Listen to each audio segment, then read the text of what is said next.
गुरुर्ब्रह्मा गुरुर्विष्णू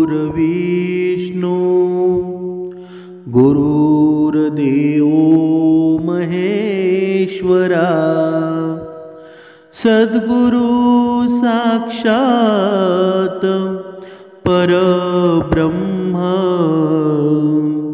तस्मै श्री सद्गुरुवे नमः। जय जय रघुवीर समर्थ श्रीराम समर्थ। सद्गुरु चरणांना नतमस्तक होऊन आपण या सुंदर मनमोहक सकाळच्या वातावरणामध्ये या निरूपणास सुरुवात करूया। समर्थांनी सांगितलेलं आहे की जर माणसाच्या जीवनामध्ये सर्वात मोठं जर कोणतं शस्त्र असेल ना तर ती आहे नम्रता। ज्या माणसाच्या जीवनामध्ये नम्रता आहे ना तो कितीही मोठ्या संकटावर मात करू शकतो। पण जर माणसाच्या हातामध्ये अहंकार रूपी रावण असेल तर त्याच्या अधोगती निश्चितच आहे ना, तो कधीच विजय मिळवू शकत नाही। म्हणून समर्थांनी सांगितलेलं आहे की माणसाचा स्वभाव कसा असावा। माणसाचा स्वभाव एवढा भोळा असावा ना, तो भोळापणा आहे ना तो भक्तीमध्ये सिद्धीस प्राप्त होत असतो। भगवंताला भक्ती कशी आवडते बरं? माणसाने कधीही शांत स्वभावाचं असावं, नम्र असावं आणि ज्याच्या मनामध्ये काहीच नसतं ना तो भगवंताला आवडत असतो। पण आपण मात्र कसं वागतो? आपण मात्र समोरच्याला देखावा करत असतो की मी असा आहे, हा मीपणा आहे ना जोपर्यंत मनुष्याच्या आतमधून जात नाही ना, बाहेर येत नाही, तोपर्यंत भगवंताची आपण जी भक्ती करतो ती भक्ती प्राप्त होईल का? प्रत्येकाने लक्षात घ्यायला हवं। म्हणूनच म्हणतात ना, भोळा भाव आणि सिद्धीस जाऊ। बघा, ही म्हण काय नुसतीच आहे का? जर तुम्ही भोळ्या मनाने निर्मळ मनाने भगवंताची भक्ती केली ना तर नक्कीच तुमची भक्ती सिद्धीस जाणार आहे। मग त्या भक्तीसाठी पैसे लागतात का? अजिबात लागत नाही। त्या भक्तीसाठी भाव लागतो, श्रद्धा लागते, विश्वास लागतो। म्हणून असं म्हणतात ना, आपण कधी कधी बघतो पंढरपूरच्या वारीमध्ये बघा असा टीका लावणारा लहान मूल असतं, बघा असं पैसे मागणारं लहान मूल असतं, पण त्याचा भाव विठ्ठलाच्या प्रती एवढा सुंदर असतो ना।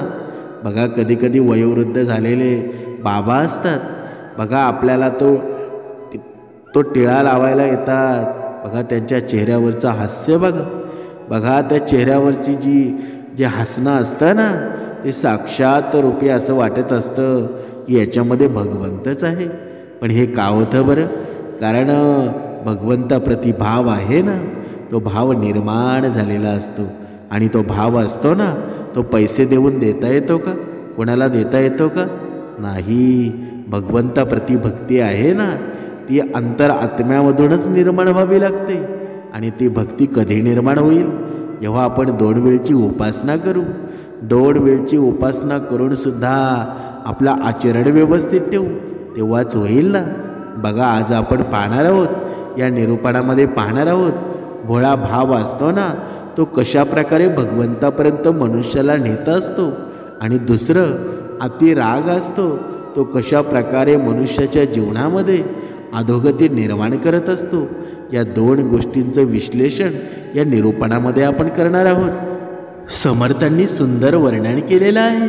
मनुष्याबद्दल त्यांनी काय सांगितलेलं आहे की मनुष्य असतो ना पूर्ण आयुष्य भोळा बनण्याचा प्रयत्न करत असतो, पण तो खरा अंतरात्म्यातून भोळा होतो का? कधीच होत नाही।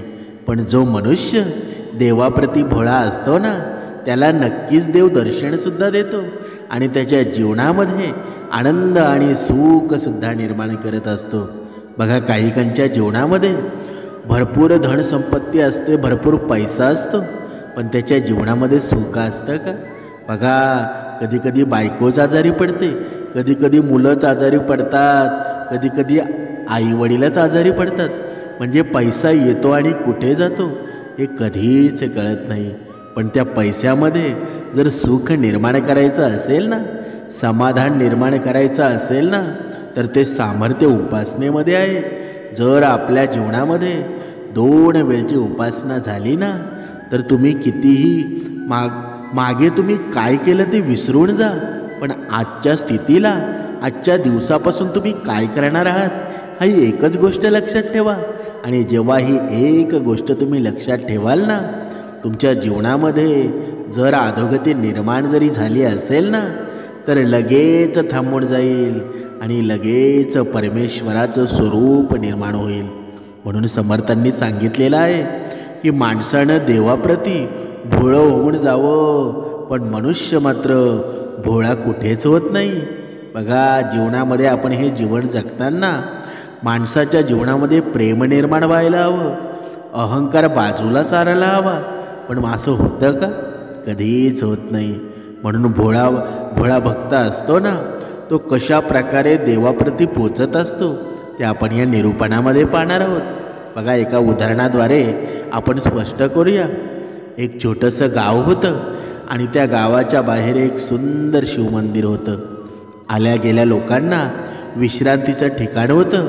तसेच प्यायला पाणी आणि कधीकधी प्रसादसुद्धा मिळत असे. आणि मंदिरामध्ये एक म्हातारे बाबा भोले बाबाची पूजा, ध्यान, मनन नियमपूर्वक करीत असे. गावातले लोक पुजाऱ्याकडे श्रद्धापूर्वक लक्ष देत असत. एके दिवशी एक बाई जी संकटाने ग्रासलेली होती आणि ती तिच्या छोट्याशा काळजाच्या तुकड्याला, म्हणजेच आपल्या मुलाला मंदिराच्या दरवाजाजवळ सोडून निघून जाते. आणि पुजाऱ्यानं त्याच्या आईवडिलांचा पुष्कळ शोध घेतो, पण पूर्ण व्यर्थ जातो. गावातील लोकही त्या मुलाचा सांभाळ करण्यास तयार नव्हते. हरीची इच्छा समजून पुजारी त्याचं पालनपोषण करू लागले. आणि श्रद्धाळू लोकांकडून जे मिळेल ना, त्या भगवंत, पुजारी आणि अनाथ बालक यांचा गुजारा होत असे. एखाद्या दिवशी अन्न कमी पडलं तर भगवान आणि अनाथ बालकाला खाऊ घालून स्वतःचे गंगाजळ पिऊन राहत. म्हणजेच बाळकाचं नाव त्यांनी भोळा ठेवलं होतं. आणि हळूहळू भोळा मोठा झाला आणि पूजापाठ करण्याच्या मंदिराच्या कार्यामध्ये हातभार लावू लागला. त्यामुळं पुजारीला थकल्या भागल्यासारख्या जीवाला आराम मिळू लागला. त्यांनी हळूहळू भोळ्याला मंदिराची साफसफाई, पूजापाठ, भगवंताचा नैवेद्य, आरती यांचा विधी त्याला समजावून सांगितला. आणि आपण स्वतः कीर्तन, भजन, नामस्मरणामध्ये आपला वेळ घालवू लागले. एके दिवशी भजन करता करता देवाचं बोलावणं आलं आणि त्यांची प्राण ज्योत माळवली. भोळा एकटा पडला, पोरका झाला होता. भोळा 10-12 वर्षाचं छोटं लेकरू होतं, पण प्रत्येक काम निष्ठेने आणि एकाग्रतेने करीत असे. पुजारी बाबाने एक मात्र पक्क सांगितलं होतं की भोळेनाथाला नैवेद्य ताजा आणि गरम गरम गरम स्वयंपाक करूनच दाखवावा. भगवंताला नैवेद्य दाखवल्याशिवाय स्वतः जेवायचं नाही. आणि कोणी कोणी भक्त जेवण किंवा मिष्टान्न मंदिरामध्ये आणीत होते, पण तोच प्रसाद समजून पूर्ण गरिबांना वाटला जात असे. भोळ्यांनी पुजारीच्या आदेशाची पक्की खुणगाठ बांधली होती आणि तो त्याच प्रमाणे वागत होता. ताजा स्वयंपाक करूनच भोळा शंकराला नैवेद्य दाखवून स्वतः प्रसाद म्हणून खात असे. कधी कधी मनुष्याच्या जीवनामध्ये भक्ती जर असावी ना, हा विश्वास असतो, हा ध्यास असतो. भगवंताला नैवेद्य दाखवल्याशिवाय कधीकधी भक्त अन्न ग्रहणसुद्धा करत नाही. आणि हे आपल्या जीवनातसुद्धा व्हायला हवं. निदान भगवंताची आठवण करून तरी जेवायला हवं. पुढे अधिक झालं ना, तर दुसऱ्याला वाटत असे जर एखाद्या दिवशी काही न मिळालं ना, तर भोले शंकर आणि भोळा भगत दोघेही गंगाजळ पिऊन राहत असत. छोटंसं गाव होतं. मंदिर सुनसान राहत असे. हिवाळ्यामध्ये, पावसाळ्यामध्ये तिथे कोणत्याही मंदिरामध्ये कोणी फिरकत नसे. अशाच मोसमामध्ये एकदा झड लागली असताना 4-5 दिवस कोणीही मंदिराकडे आले नाही. आणि भोळा भक्त भोले शंकराला गंगाजळाचा नैवेद्य दाखवून तेच आपणही पिऊन राहत असे. भगवान भोळे शंकर मुलाच्या सहनशक्तीची आणि भक्तीची परीक्षा घेत होते. शेवटी त्यांना राहवलं नाही. त्या छोट्या लहान मुलाच्या भुकेनं कासावीस होणारी अंतरीची तळमळ पाहून कैलास पर्वतावरून पृथ्वीवर येण्याकरता त्यांना मजबूर केलं. शेठच्या नोकराचं रूप घेऊन, पीठ आणि शिदा यांची पोटली घेऊन भोळे शंकर सकाळी सकाळी तशा त्या झडीमध्ये भिजत मंदिराच्या दारामध्ये आले. आवाज देऊन भोळ्याला बोलवलं आणि सामानाचं गाठोडं त्याच्या हातामध्ये दिलं आणि म्हणाले, हे शेठजींनी दिलेलं आहे, स्वयंपाक कर, नैवेद्य दाखव आणि तू स्वतःसुद्धा प्रसाद ग्रहण कर. उद्या मी पुन्हा शिदा घेऊन येईल. भोळ्या भक्तानं त्याला आशीर्वाद देऊन निरोप दिला आणि वाळलेली लाकडं घेऊन स्वयंपाक करून भोळ्याने शंकराला नैवेद्य दाखवला आणि आपणही प्रसाद म्हणून ग्रहण करून घेतला.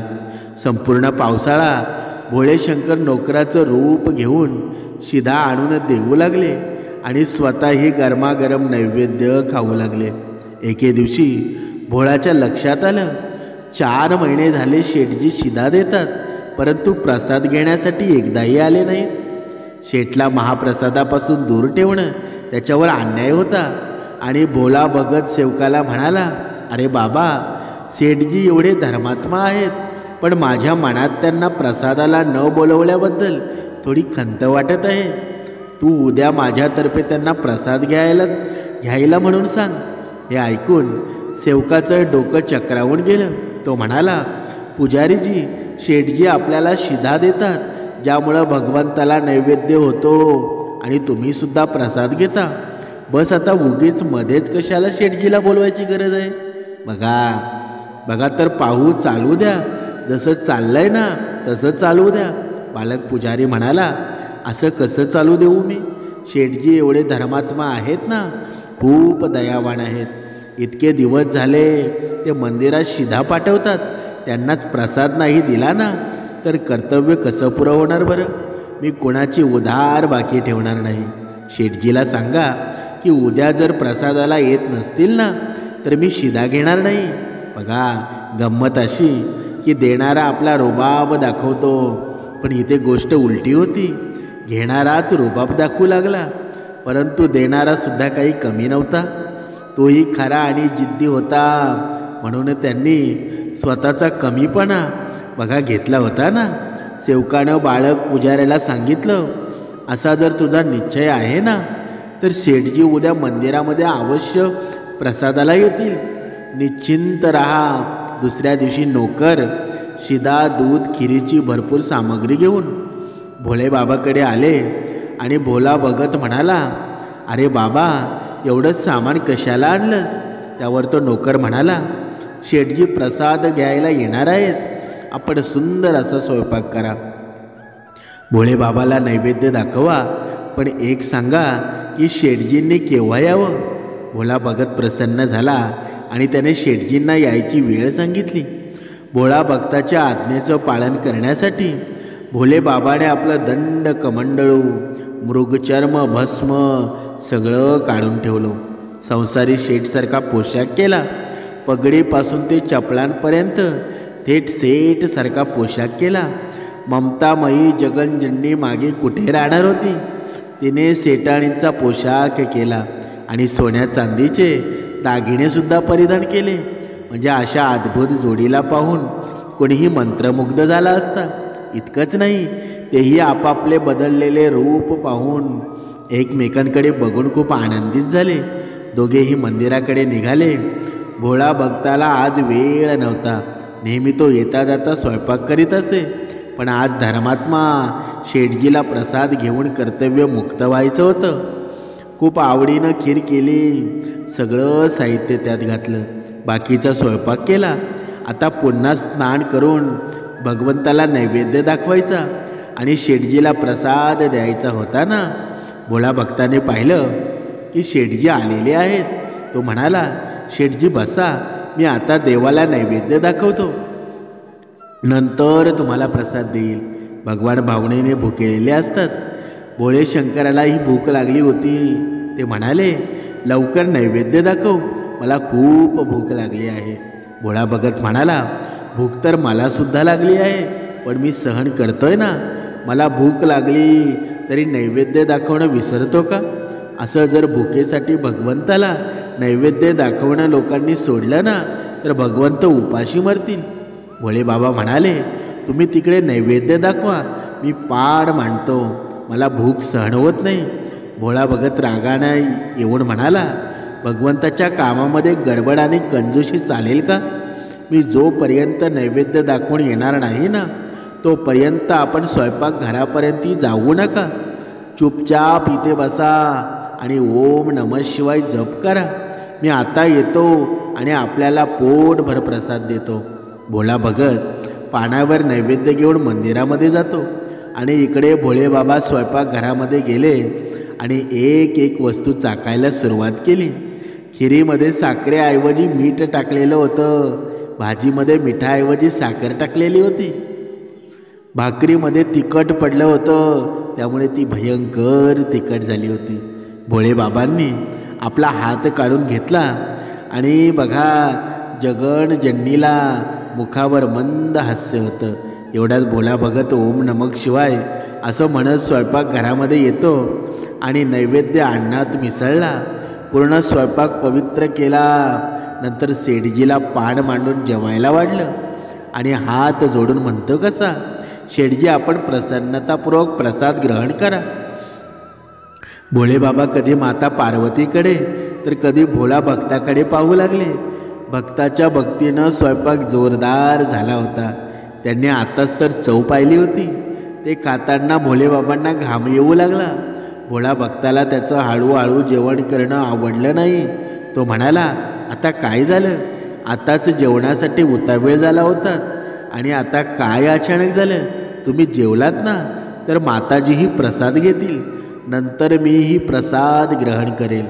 भोळे भगतच प्रेमपूर्वक रागवणं पाहून काहीच म्हणू शकले नाहीत. चुपचाप त्यांनी खिरीचं भांडं उचललं आणि मीठ घातलेली ती खीर पिऊन टाकली. एवढ्यामध्ये भोळा भगत खिरीचं भांडं पुन्हा खिरीमध्ये भरलं आणि भक्ताच्या हाताने वाढलेल्या त्या अन्नाचा दुप्पटच चव लागली होती. कारण ते अन्न होतं ना, भोळ्या भक्तीनं केलेलं ते अन्न होतं. आणि भोळा भगत वाढू लागला आणि भोळे भगवान खाऊ लागले.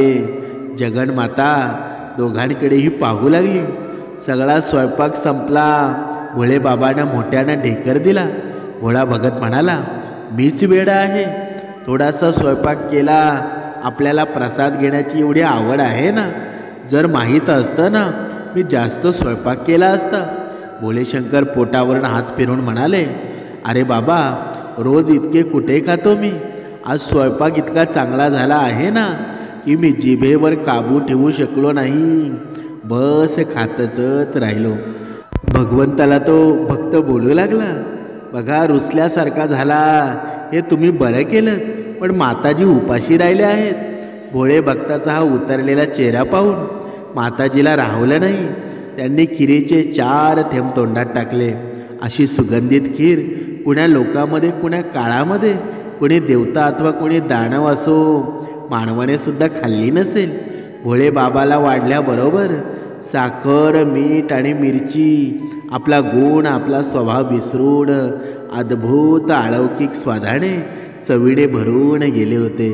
त्यांच्याबरोबरच साऱ्या चराचर सृष्टीतील प्राणी, संपूर्ण संसार तृप्त झाला. भोळा भक्त म्हणाला, शेठजी तुम्ही आता माताजीने प्रसाद घेतल्यामुळं मला संतोष वाटला. माझंही पोट भरलं. माझ्या तर महिन्यातून 4 एकादशी होतात. भोले बाबाच्या त्या प्रसादाचा एकतरी दाणा, एकतरी कण ग्रहण केला नाही तर प्रसादाचा अनादर होईल, म्हणून मी एक खिरीचा चिकटलेला दाणा घेतो. असं म्हणून भोळ्या भक्तानं प्रसादाच्या खिरीच्या भांड्याला चिकटलेला एक दाणा तोंडात टाकला. तो दाणा कंठात गेला आणि माताजीने भोळ्या भक्ताची जन्मजन्मांतरीची भूक तहान नाहीशी केली. त्याच्या सर्व इच्छा वासना तृप्त झाल्या. त्याचे ज्ञान चक्षु उघडले आणि त्यांनी पाहिलं की आपल्यासमोर साक्षात त्रिलोकीनाथ आणि जगन्माता आशीर्वादाच्या मुद्रेमध्ये उभे आहेत. भोळा भक्त धावून त्यांच्या चरणावर लोळू लागला आणि त्यांच्यात सामावून गेला. जन्म मरणाच्या फेऱ्यामधून मुक्त होऊन गेला. अशी दृढतेने श्रद्धेनं भगवंताची भक्ती केली ना, तर भगवान एक ना एक दिवस नक्कीच दर्शन देतो. समर्थांनी सांगितलेलं आहे, हा भगवंत आहे ना, भोळ्या भक्ताचा भुकेलेला आहे. इतकंच नाही तर सदैव आपल्यामध्ये सामावून घेतात. पण त्यासाठी आपल्यामध्ये भक्तीची तीव्रता हवी ना. तर ही होती भोळ्या भक्ताची भोळी भक्ती. आणि म्हणूनच इथे म्हटलं आहे, भोळा भाव आहे ना, भोळा भाव आणि सिद्धीस जाऊ. म्हणूनच म्हटलं जातं ना, भोळ्या मनाने जर भगवंताची भक्ती केली ना तर नक्कीच भक्तीमध्ये प्राप्ती निर्माण होते. आता आपण पाहूया की माणसाचा क्रोध आहे ना, त्याला कुठल्या कुठे घेऊन जातो.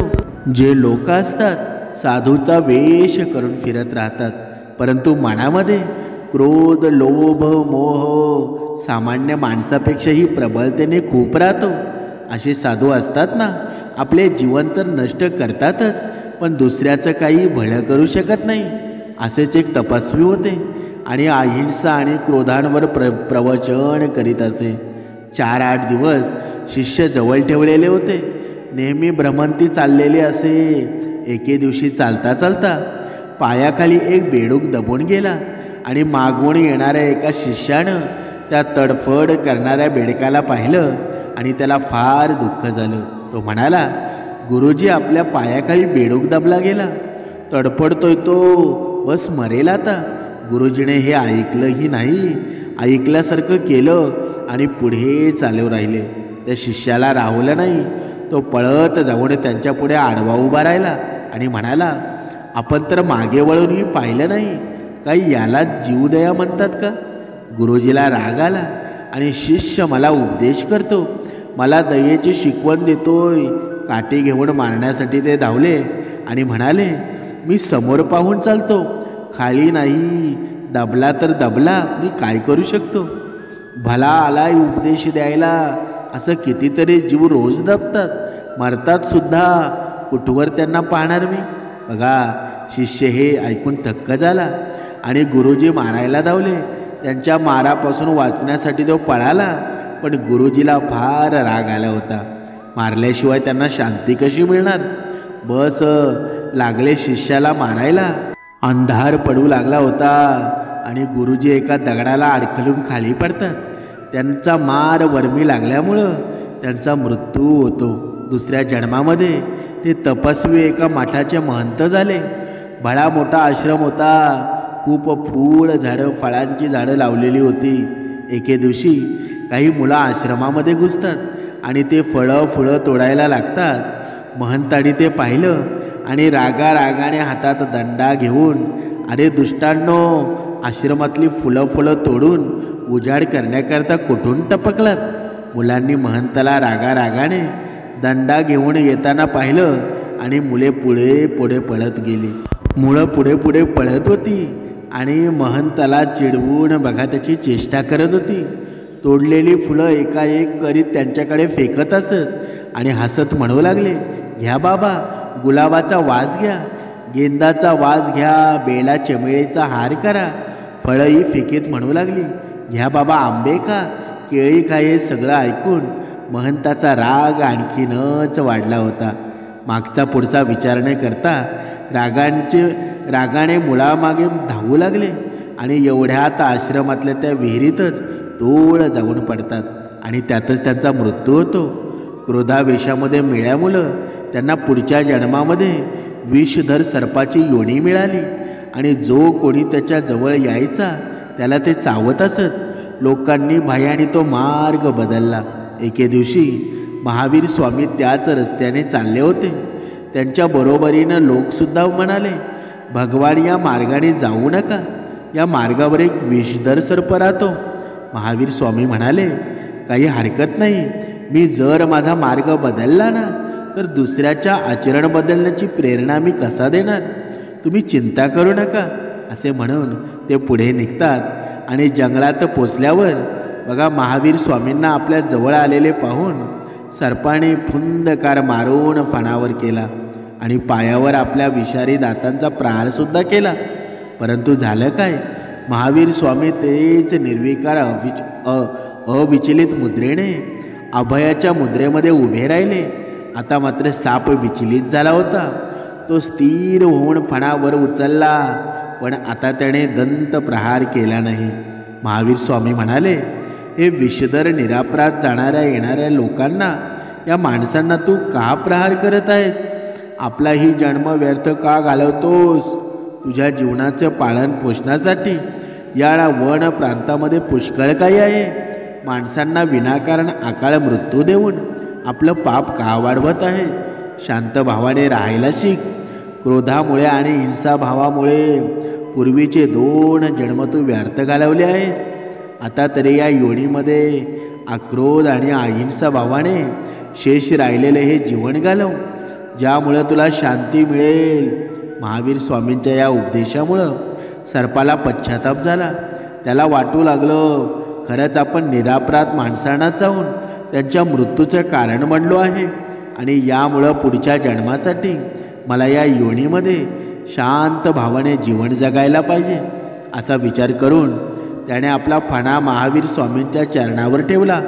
या पूर्ण कथेचं तात्पर्य काय आहे? समर्थांनी सांगितलेलं आहे की माणसाला जर पूर्ण जन्माचं सार्थक जर करायचं असेल ना, तर या जन्मावर विजय जर मिळवायचा असेल ना, तर काम, क्रोध, लोभ, अहंकार या गोष्टी 4 गोष्टी आहेत ना, त्या सोडाव्या लागणार आहेत ना, तरच या मनुष्य जन्मावर तो विजय मिळवू शकेल ना. ते म्हणतात ना, अति राग आणि भीक माग. म्हणून समर्थांनी सांगितलेलं आहे की भगवंताचं नामस्मरण करत जावा. बघा जीवन किती सुंदर होईल. आपल्याकडून लोकांना पीडा होऊ नये आणि आपल्या जीवनाचं सार्थक व्हावं हेच परमेश्वराला वाटत असतं ना. परमेश्वर नेहमी आपल्या बाजूनेच असतो, पण आपण मात्र परमेश्वराचं नामस्मरण करतो का?